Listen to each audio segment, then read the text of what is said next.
I want to take about 43% of Ukraine and annex it to Russia. Talk about cutting a deal now.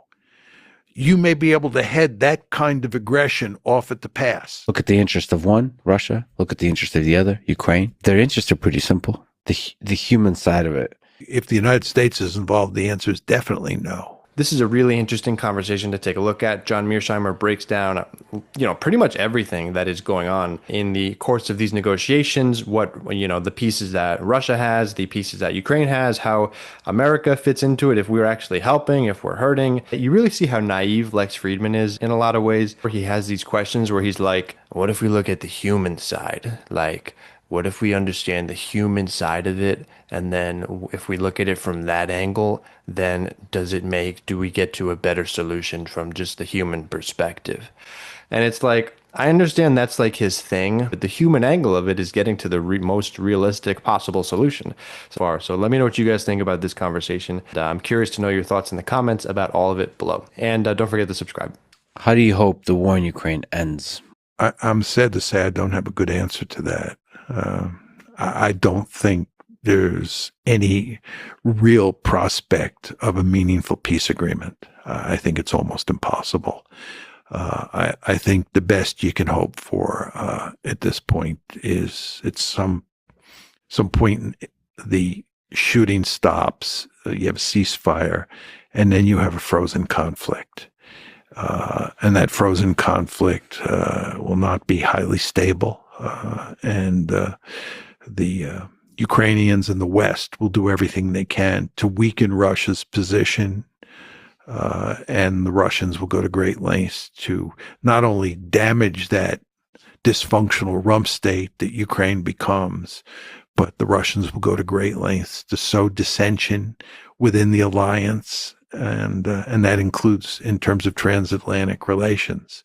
So you'll have this continuing security competition between Russia on one side and Ukraine and the West on the other, even when you get a frozen peace, or you get a frozen conflict, and the potential for escalation there will be great. I think this is a disaster. That's a very realist perspective. Let me ask you sort of the human side of it. Do you think there's some power to leaders sitting down, having a conversation, man to man, leader to leader, about this? There is just a lot of death happening. It seems that from an economic perspective, from a historic perspective, from a human perspective, both nations are losing. Is it possible for Vladimir Zelensky and Vladimir Putin to sit down and talk and to figure out a way where the security concerns are addressed and both nations can minimize the amount of suffering that's happening and create a path towards future flourishing? I think the answer is no. Even with the United States involved. 3 people in the room. Well, I think if the United States is involved, the answer is definitely no. You have to get the Americans out. And then I think if you have Zelensky and Putin talking, you have a sliver of a chance there. The Americans are a real problem. Look, let's go back to what happens right after the war starts, okay? As I said before, we're talking March, early April of 2022. The war starts on February 24th, 2022. Mm-hmm. And as I said to you, the two sides were negotiating in Istanbul, and they were also negotiating through Naftali Bennett. And the Bennett track and the Turkish track were operating together. I mean, they were not at cross purposes at all. What happened? Bennett tells the story very clearly that they had made significant progress in reaching an agreement. This is Zelensky on one side and Putin on the other. Bennett is talking in person to both Putin and Zelensky.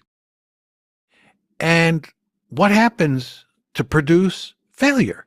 The answer is the United States and Britain get involved and tell Zelensky to walk. they tell Zelensky to walk. If they had come in and encouraged Zelensky to try to figure out a way with Putin to shut this one down and worked with Bennett and worked with Erdogan, we might have been able to shut the war down then. But it was the United States. Well, let me sort of push back on that. You're correct, but sort of United States paints this like picture that everybody's aligned. So maybe you can correct me, but I believe in the power of individuals, especially individual leaders. Again, whether it's Biden or Trump or whoever, goes into a room and says, in a way that's convincing, that no more NATO expansion. And actually just on a basic human level, ask the question of why are we doing all this senseless killing? And look at the interest of one, Russia, look at the interest of the other, Ukraine. Their interests are pretty simple. And say, the United States is going to stay out of this. We're not going to expand NATO. And say all that in a way that's convincing, which is NATO expansion is silly at this point. China is the big threat. We're not going to do this kind of conflict escalation with Russia. The Cold War is over. Let's normalize relations. Well, let me just embellish your argument, okay? Thank you. I need it. If we say there's a sliver of a chance that you can do this, and I do think there is a sliver of a chance, let me just embellish your point. Thank you. I need all the help I can get. Two things have to be done here, in my opinion. One is Ukraine has to become neutral. And it has to completely sever all security ties with the West, right? It's not like you can say we're not going to expand NATO to include Ukraine, but we're going to continue to have some loose security arrangement with Ukraine. None of that. It has to be completely severed. Ukraine has to be on its own, okay? And number two, Ukraine has to accept the fact that the Russians are going to keep the 4 oblasts that they've now annexed and Crimea, right? The Russians are not going to give them back. And what you really want to do if you're Zelensky or who's ever running Ukraine in this scenario that we're positing is you want to make sure the Russians don't take another 4 oblasts to include Kharkiv and Odessa, right? If I'm playing Putin's hand and this war goes on, I'm thinking about taking 4 more oblasts. I want to take about 43% of Ukraine and annex it to Russia, right? And I certainly want Odessa, and I certainly want Kharkiv, and I want the 2 oblasts in between as well. Right. Literally, or as leverage in negotiation for Ukraine neutrality? I want them literally. I want to conquer them literally.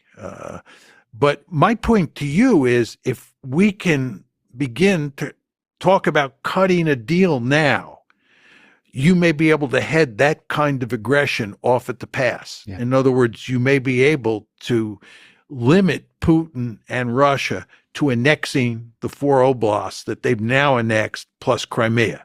That's the best I think you can hope for. But the point is you have to get the Ukrainians to accept that. You have to get the Ukrainians to accept becoming a truly neutral state and conceding that the Russians keep a big chunk of territory. It's about 23% of Ukrainian territory that they've annexed. And I find it hard to imagine any Ukrainian leader agreeing to that. Well, there could be more nuanced things like no military involvement between the United States and Ukraine, but economic involvement, sort of financial support, sort of normalizing economic relationships with Ukraine, with Russia.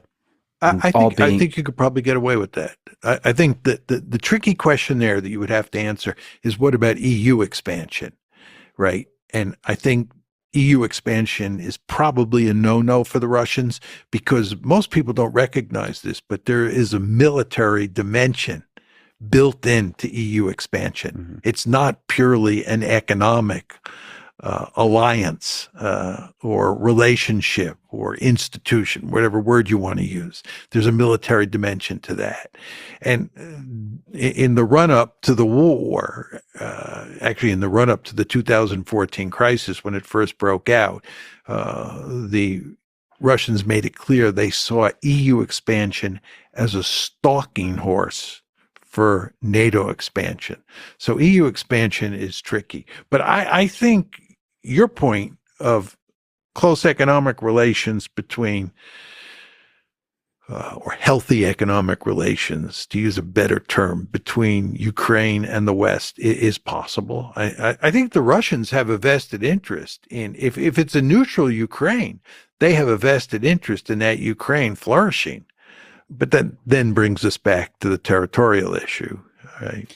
Well, so do you believe it's possible for individual human relations to counteract the structural forces that you talk about? So meaning the leaders being able to pick up the phone and make agreements that are good for humanity as a whole and for their individual nations in the long term. I think leadership matters here. I mean, one of the real problems here is that there's no trust and on the Russian side, and that has to do with the Minsk agreements. Curious to know what you guys thought about that summit yesterday with Putin and Trump.